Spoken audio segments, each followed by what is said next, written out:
नमो अरिहन्ताणं नमो सिद्धाणं नमो आयर्याणं नमो वज्रायाणं नमो लोये सबसाहुरम्। मङ्गलं भगवान् वीरो मङ्गलं गौतमोगणी मङ्गलं कुन्दकुन्दातो जयधर्मोऽस्तु मङ्गलम्। सर्वमङ्गलमाङ्गल्यं सर्वकल्याणकारकं प्रधानं सर्वधर्माणां जैनं जयतु शासनम्।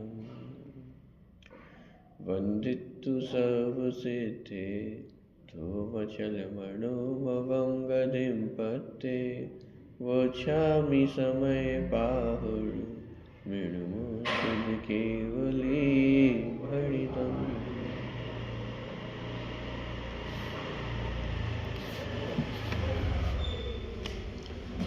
32वीं और 33वीं गाथा की चर्चा अपनी चल रही थी। गाथा का पाठ एक बार यहाँ से करते हैं। प्रश्न क्रमांक 294, गाथा क्रमांक 32 और 33। जो मोहम तुजिणेत्ता णाण सहावाधियं मुणदियादम् तम जिद मोहम साहुं परमठ वियाणया वेन्ति जिद मोहस दुजैया क्षीणो मोहो हविज साहुस तैयाहु क्षीण मोहो दिशोणिच्छये विदुहिं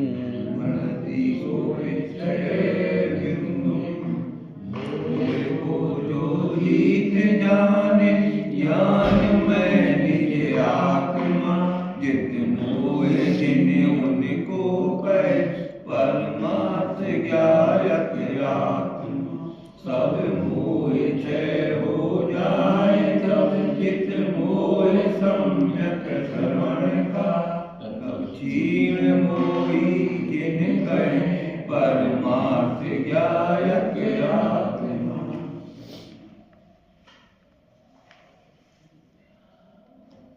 जित मोह साधु और क्षीण मोह साधु, इस प्रकार 32वीं और 33वीं गाथा में दो और निश्चय स्तुति का वर्णन किया गया है।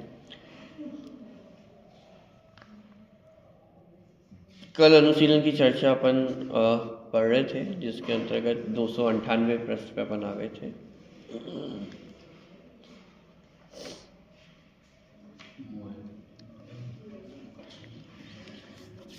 कल अपन ने गुणस्थान की परिपाटी में कौन सी स्तुति कौन से गुणस्थान तक होती है, इसको विशेष रूप से समझा था। पहली प्रकार की जो स्तुति है वह कौन से गुणस्थान से कौन से गुणस्थान तक है? जितेंद्रिय जिन बनने वाली जो स्तुति है वो कौन से गुणस्थान से प्रारंभ होती है? चौथे गुणस्थान से प्रारंभ होती है और कहाँ तक रहेगी? 7वें गुणस्थान तक। 7वें गुणस्थान में भी जो स्वस्थान अप्रमत्त गुणस्थान है वहाँ तक 7वें के दो हिस्से, दो भाग किए थे अपन ने, स्वस्थान और सातिशय। तो स्वस्थान वाले भाग तक पहली प्रकार की स्तुति रहेगी। दोनों में अंतर क्या है, स्वस्थान और सातिशय? स्वस्थान अप्रमत्त गुणस्थान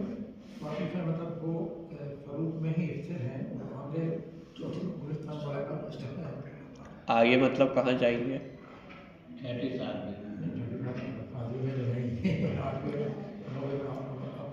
सातिशय अप्रमत्त गुणस्थान का अर्थ है कि अब यहाँ से श्रेणी का आरोहण होगा। अब चाहे वह उपशम श्रेणी हो चाहे छपक श्रेणी हो, माने 7वें के बाद अब 6वें में आना नहीं होगा, 8वें गुण स्थान में उनका प्रवेश होगा, तो उस भाग को कहा जाता है सातिशय अप्रमत्त गुण स्थान। और जिस 7वें गुण स्थान से नीचे की ओर है, माने 6ठे गुण स्थान में आए, तो उसे कहा जाता है स्वस्थान अप्रमत्त गुण स्थान। तो 4थे गुण स्थान से लेकर के स्वस्थान अप्रमत्त गुण स्थान तक पहली प्रकार की जो निश्चय स्तुति है वह होती है। फिर दूसरे प्रकार की जितमुह साधु स्तुति वह कहाँ से कहाँ तक है?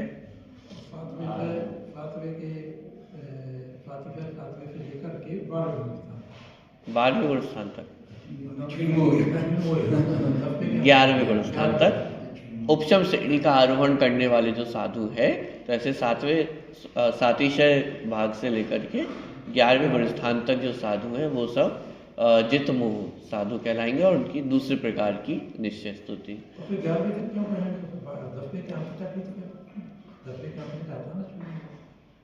नहीं, उपशम श्रेणी 11वें गुण स्थान तक जाकर के कंप्लीट होगी। माने यदि कोई श्रेणी का आरोहण यदि किसी ने किया है तो वह 11वें गुण स्थान तक जाएगा, क्योंकि पूर्ण मोह का उपशम 11वें गुण स्थान में होगा, या ऐसा कहें कि 10वें गुण स्थान के अंतिम समय में या 11वें गुण स्थान के पहले समय, तो 11वें गुण स्थान तक तो वो जीत जाएगा ही। दोनों कथन का अर्थ एक ही है। 10वें गुण स्थान का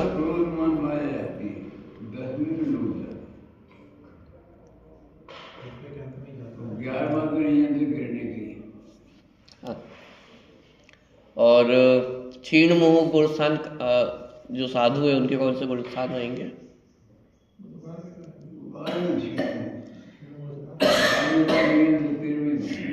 अकेला 12वां नहीं, सातिशय अप्रमत्त गुण स्थान से लेकर के 12वें गुण स्थान तक सभी क्षीण मोह कहलाएंगे, क्योंकि वहाँ पे छपक श्रेणी का आरोहण है। तो छपक श्रेणी के आरोहण में जो बीच में जो गुण स्थान है 8वें 9वें 10वें, उसमें भी वे क्षीण मोह संज्ञा को प्राप्त हैं और तीसरे प्रकार की निश्चय स्तुति है। क्यों? उसका कारण कहा था कि हर गुण स्थान में कुछ कुछ प्रकृतियों का जो क्षय है वो होता चला जाता है, तो इसीलिए उन गुण स्थानों में भी क्षीण मोह संज्ञा प्राप्त होती है। 12वें गुण स्थान में तो है ही, वहाँ पे तो संपूर्ण मोह नष्ट हो ही गया है, तो वो तो क्षीण मोह दशा है ही। लेकिन उससे पहले के गुण स्थानों में भी, क्योंकि उन गुण स्थानों में कुछ कुछ मोह की प्रकृतियों का क्षय होता चला जाता है, तो उन्हें भी क्षीण मोह की संज्ञा से कहा गया था। ठीक, चल इतनी चर्चा कल अपनी हो गई थी, इसके आगे की चर्चा अब अपने को करनी है। प्रश्न क्रमांक 298 पे नीचे से दूसरा पैराग्राफ है।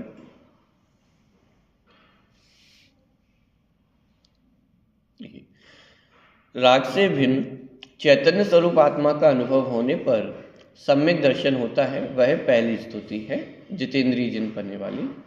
ऐसा होते हुए भी सम्यक दृष्टि के कर्म की उदय की ओर के झुकाव से स्वयं के कारण भाव कर्म के निमित्त से विकारी भाव्य होता है। माने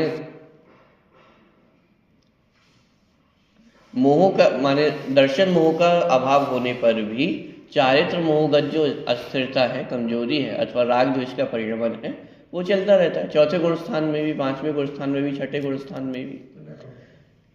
यह भाव्य भावक संकर दोष है तथा कर्म के उदय का लक्ष्य छोड़कर अखंड एक चैतन्य घन प्रभु के सन्मुख होकर उसमें अपने उपयोग का जुड़ान करने से उपशम भाव द्वारा ज्ञानी उस मोह को जीतता है। यह दूसरे प्रकार की निश्चय स्तुति है। तीनों ही स्तुति में आप देखेंगे तो भेद ज्ञान की प्रधानता है। पहली स्तुति में भी राण साहवादियम अधिकम, ये ज्ञान स्वभाव से स्वयं को अधिक जानता है। दूसरी प्रकार की स्तुति में भी स्वयं को ज्ञान स्वभाव से अधिक जानता है। और तीसरे प्रकार की स्तुति में भी, हालांकि वो शब्द नहीं लिखा, लेकिन ये लिखा कि पहले मोह को जीत करके, और मोह को जीतने की प्रक्रिया क्या थी? भेद ज्ञान थी। और पहले मोह को जीते और फिर मोह को नष्ट कर सकता है। ऐसा नहीं होगा कि मोह नष्ट कर दे और फिर मोह को जीतना बाद में हो। तो पहले मोह को जीते, कि जब यह जीव मोह को जीत लेता है तब जाकर के फिर ये जीव मोह को नष्ट करता है। तो मोह को जीतने की प्रक्रिया में भी भेद ज्ञान शामिल ही था। और मोह को नष्ट करने में भी आत्म स्वरूप में स्थिर ही है, तभी जाकर के मोह नष्ट हो रहा है। तो माने भेद ज्ञान की प्रधानता तीनों प्रकार की स्तुतियों में कही गई है। प्रथम प्रकार की स्तुति में सम्यक दर्शन सहित आनंद का अनुभव है और दूसरे प्रकार की निश्चय स्तुति में भावक मोह कर्म के उदय के निमित्त से जो विकारी भाव्य हुआ उसे स्वभाव के आश्रय से दबा दिया व उपशम भाव प्रकट किया। इस प्रकार की स्तुति में स्वभाव सन्मुक्ता का पुरुषार्थ है, परंतु वह मंद है।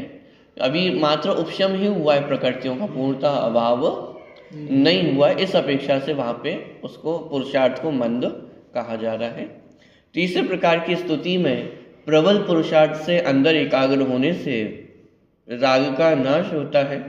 दूसरे प्रकार की स्तुति में जो उपशम श्रेणी थी उससे पीछे हटकर छपक श्रेणी में जाने से राग आदि का क्षय होता है। उपशम श्रेणी यदि किसी ने आरोहण की है तो फिर वो नियम है कि 11वें गुण स्थान से फिर उनका पतन होगा ही होगा। ऐसा भी नहीं होता है कि आरोहण तो उपशम श्रेणी का किया और बीच रास्ते में वो छपक श्रेणी में कन्वर्ट हो जाए, ऐसा भी नहीं होगा। माने हाँ, वह 8वें गुण स्थान से ही प्रारंभ हो रहा है तो वहीं से स्टार्ट होगा, या उपशम श्रेणी है तो फिर वो 11वें गुण स्थान तक उपशम श्रेणी ही रहेगी। ऐसा भी नहीं होगा 11वें गुण स्थान तक पहुंच गए, अब पुरुषार्थ और प्रबल हो जाए और फिर वहां से 12वां गुण स्थान प्राप्त हो जाए, ऐसा भी नहीं होगा। हाँ, यदि उपशम श्रेणी का आरोहण है तो फिर वह 11वें गुण स्थान तक जाएगा और फिर वहां से जीव नीचे उनका पतन होता ही होता है। छपक श्रेणी का यदि आरोहण है तो फिर नियम है कि वे 12वें गुण स्थान तक जाएंगे ही जाएंगे, फिर उनका बीच में उनका भी कन्वर्जन नहीं होगा कि छपक श्रेणी से उपशम श्रेणी में बदल जाए, ऐसा नहीं होगा। छपक श्रेणी का आरोहण है तो फिर 12वें गुण स्थान तक नियम से जाते ही है। तीसरे प्रकार की स्तुति में प्रबल पुरुषार्थ से अंदर एकाग्र होने से राग का नाश होता है। दूसरे प्रकार की स्तुति में जो उपशम श्रेणी थी उससे पीछे हटकर छपक श्रेणी में जाने से राग आदि का क्षय होता है। उपशम श्रेणी में राग आदि का क्षय नहीं होता, इस कारण पीछे हटकर 7वें गुण स्थान में आकर पश्चात उग्र पुरुषार्थ द्वारा छपक श्रेणी मांडने पर राग आदि का अभाव होता है। आत्मा तो मात्र अकषय स्वभावी आनंद कंद है, उसकी दृष्टि करके अनुभव करना प्रथम प्रकार से आत्मा की स्तुति है। तत्पश्चात राग के उदय में अपने पुरुषार्थ की कमजोरी से पर में उपयोग का जुड़ान होता था, उसे भी अपने स्वरूप की ओर के पुरुषार्थ से रोककर राग को दबाया, राग का उपशम किया। यह उपशम श्रेणी दूसरे प्रकार की स्तुति है। 11वें गुण स्थान में उपशम भाव होता है, वहाँ छायिक भाव नहीं होता, इस कारण वहाँ से पीछे हटकर 7वें गुण स्थान में आकर फिर पुरुषार्थ की अति उग्रता से जो राग का नाश किया जाता है वह तीसरे प्रकार की निश्चय स्तुति।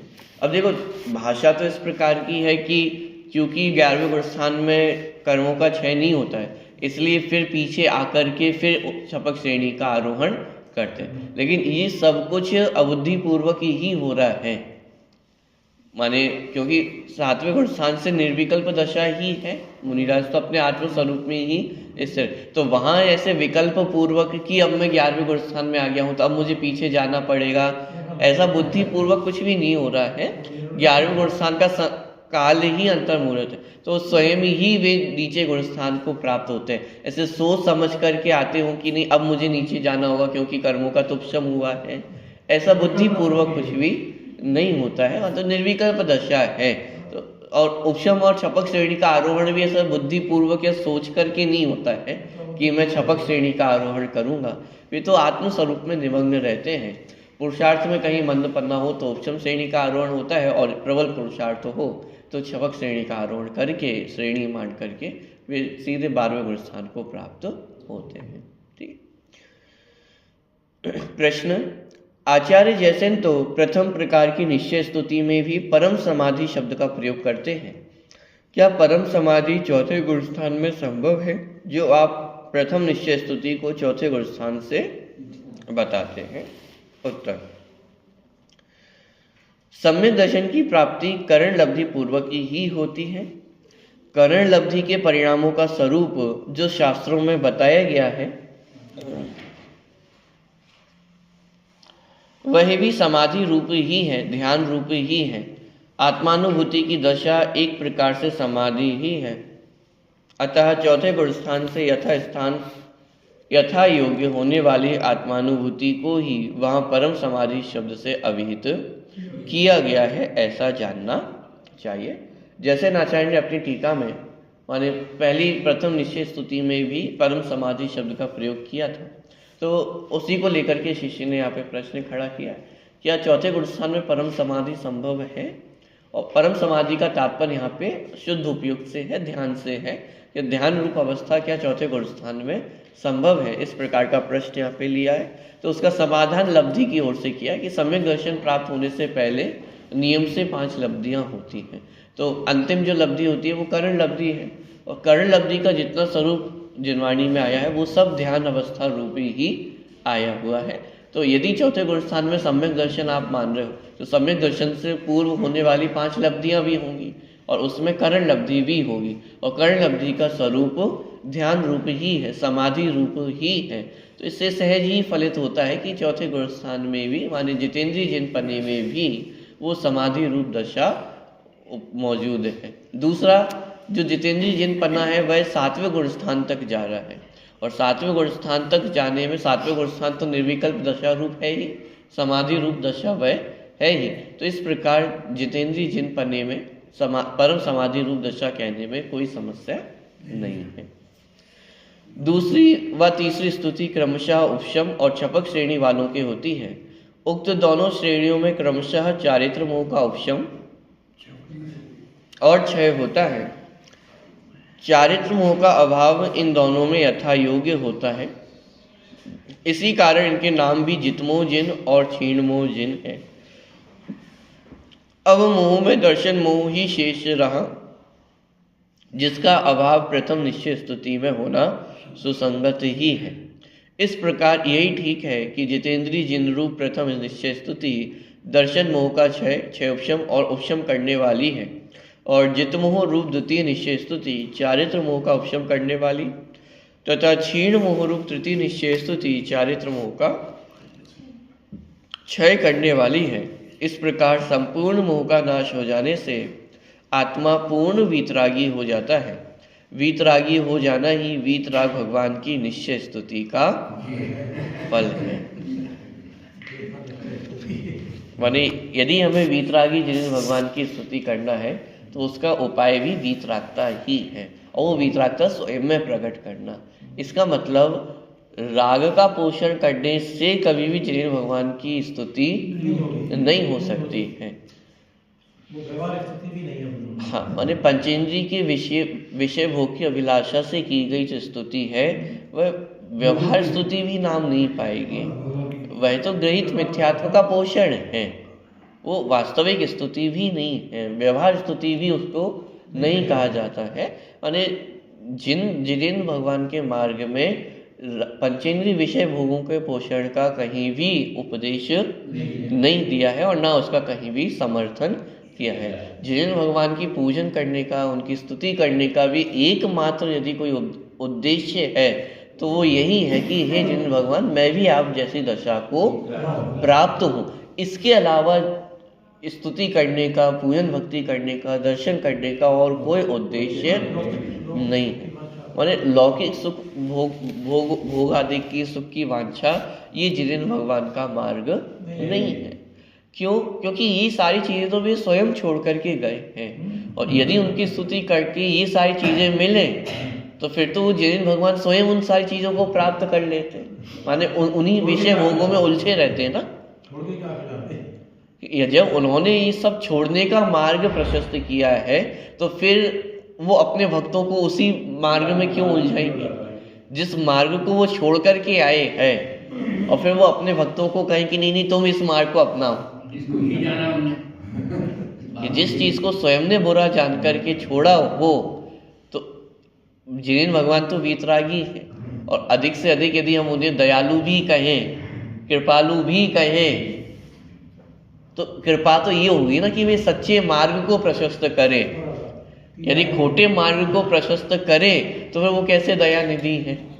ये तो और संसार मार्ग को बढ़ाने वाला कार्य होगा ना।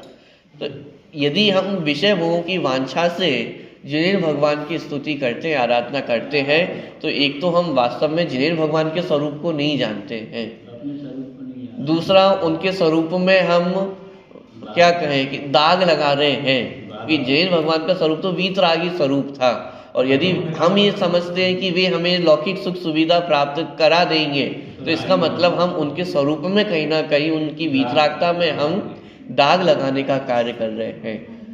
ये अलग बात है कि उनके स्वरूप में तो दाग लगने वाला नहीं, वे तो वीतरागी ही रहने वाले हैं। हाँ, लेकिन हम अपना गृहीत मिथ्यात्व का पोषण करके अपने संसार को जरूर बढ़ाते हैं।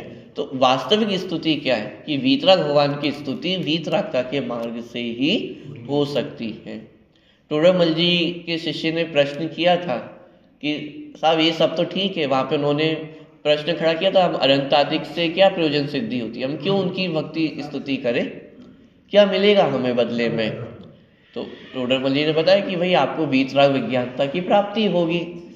जिनेन्द्र भगवान अनंत आदि ये सब वीतराग विज्ञानमय है, और यदि हम उनकी स्तुति आराधना आदि करते हैं तो उनसे हमें क्या प्रयोजन सिद्ध होगा कि हमें भी वीतराग विज्ञानता की प्राप्ति होगी।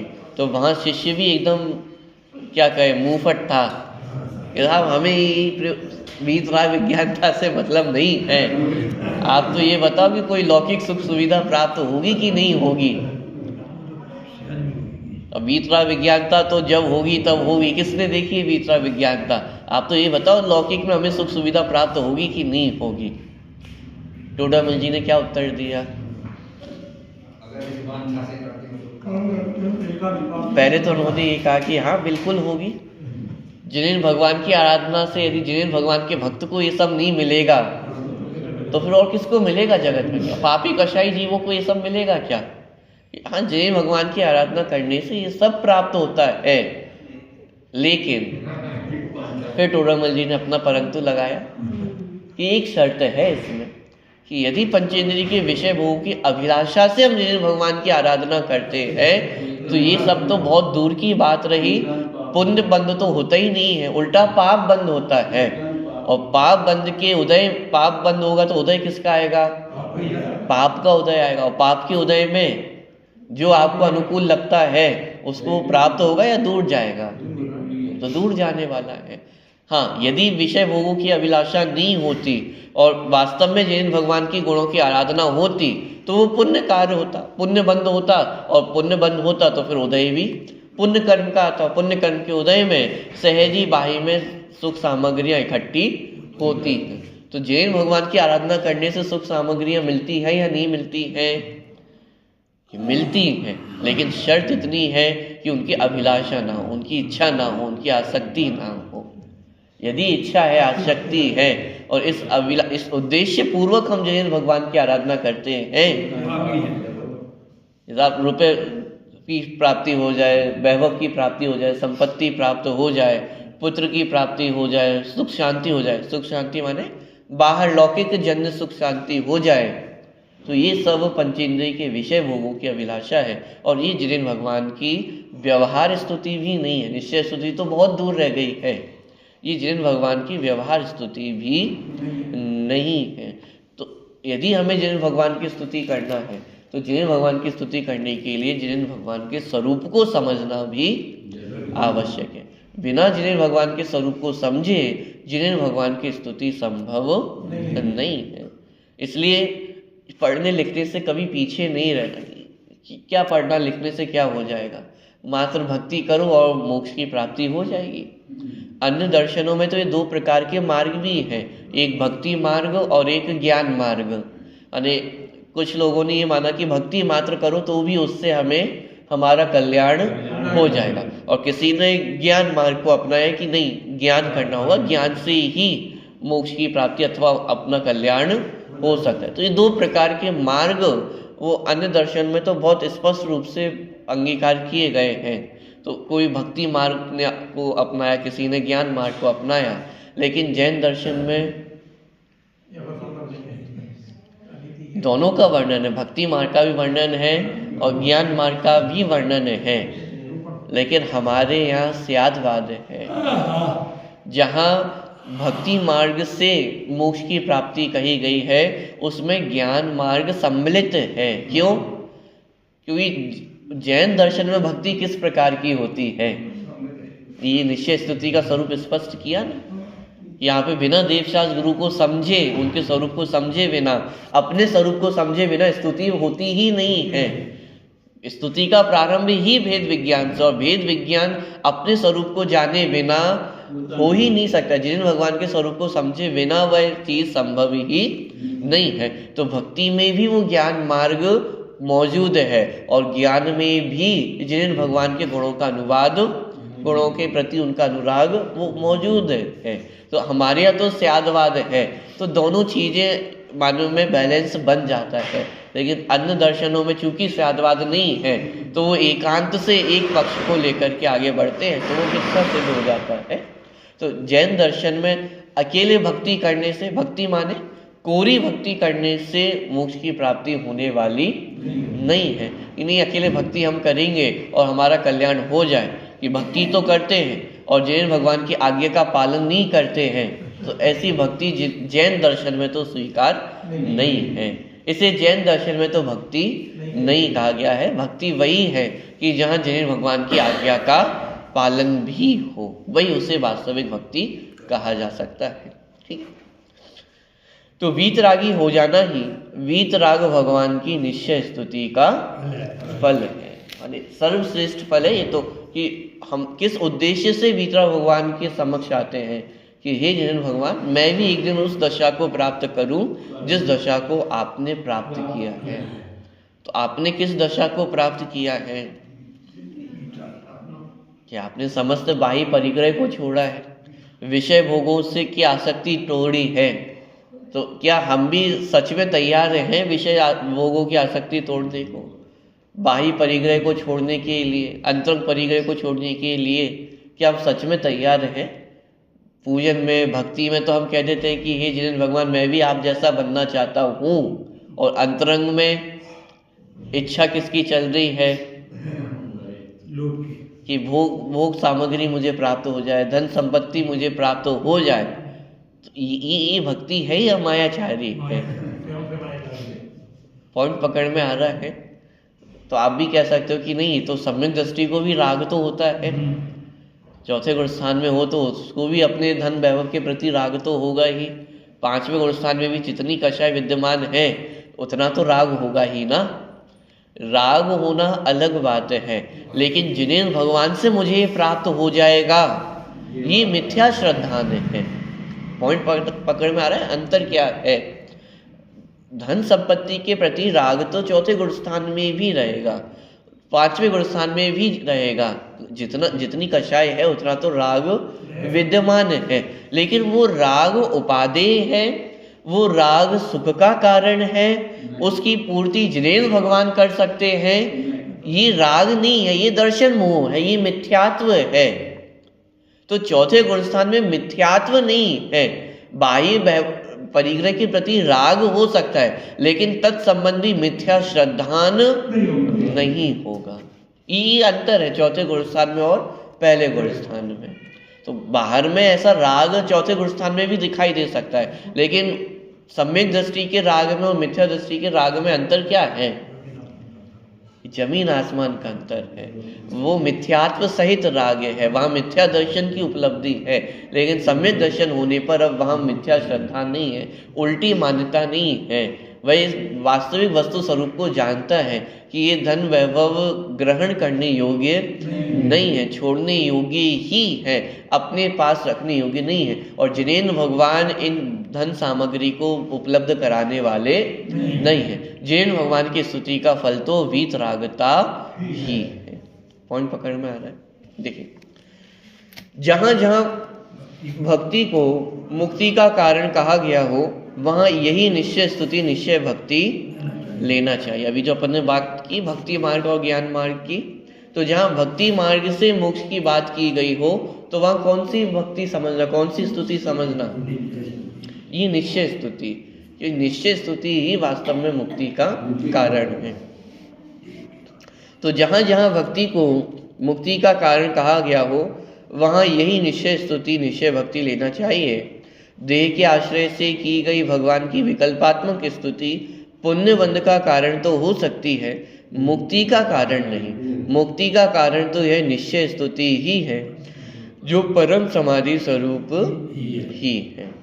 अज्ञानी जन निश्चय भक्ति का तो सच्चा स्वरूप समझते ही नहीं है, व्यवहार भक्ति को भी सही रूप में नहीं जानते हैं। भक्ति का सच्चा स्वरूप ख्याल में ना होने से आज की भक्ति में अनंत विकृतियां समाहित हो गई हैं, जिनका विस्तृत विवेचन पंडित टोडरमल जी ने मोक्ष मार्ग प्रकाशक के 7वें अधिकार में व्यवहाराभासी के प्रकरण में किया है। जिज्ञासु पाठकों को उक्त प्रकरण का गहराई से अध्ययन करना चाहिए। लेखक की अन्य कृति तीर्थंकर महावीर और उनका सर्वोदय तीर्थ में भी देवशास्त्र गुरु के स्वरूप पर विचार करते हुए आधुनिक भक्ति में समागत विकृतियों पर प्रकाश डाला गया है। जिज्ञासा शांत करने के लिए उसका अध्ययन भी उपयोगी है।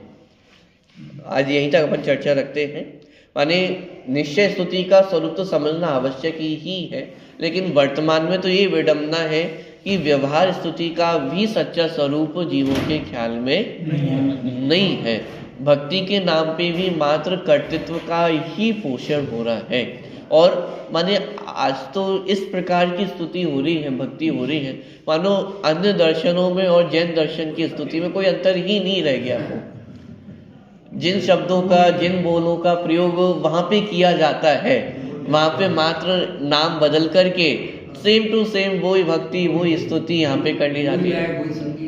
मात्र भगवान का नाम बदल दिया, उन्होंने अपने भगवान का नाम लिया, यहाँ पे हमने अपने भगवान का नाम रख दिया और वही बोल चल रहे हैं, वही सारी चीजें हैं। तो ये वास्तव में पहले आज ने वो ये कह गए थे तेरापन चिल्ला रहे हैं, सारा 20 का पोषण करना हो भी रहा है। तो बहुत पोषण हो रहा है। तो बहुत गंभीरता से विचार करने वाली बातें हैं कि निश्चय स्तुति की चर्चा तो बहुत दूर रह गई। अभी तो व्यवहार स्तुति का भी सच्चा स्वरूप क्या है कि वो हमारे ख्याल में आना चाहिए। और जिन्हें भगवान के स्वरूप को समझे बिना, अपने स्वरूप को समझे बिना व्यवहार स्तुति भी संभव नहीं है। निश्चय स्तुति तो हो ही नहीं सकती है, लेकिन व्यवहार स्तुति करने के लिए भी पहले जिन्हें भगवान के स्वरूप को समझना, अपने स्वरूप को समझना परम आवश्यक है। और वर्तमान में क्या क्या विकृतियां चल रही है, यदि उसको गहराई से समझना हो तो एक तो टोडरमल जी का मोक्ष मार्ग प्रकाशक का 7वां अध्याय व्यवहाराभासी का प्रकरण और छोटे दादा की जो कृति है तीर्थंकर महावीर और उनका सर्वोदय तीर्थ, ये 2 प्रकृतियाँ भी अपने को पढ़नी चाहिए। तो वर्तमान में क्या विकृतियाँ भक्ति साहित्य में आ गई हैं वो भी हमें ख्याल में आएंगी और विशेष चर्चा पर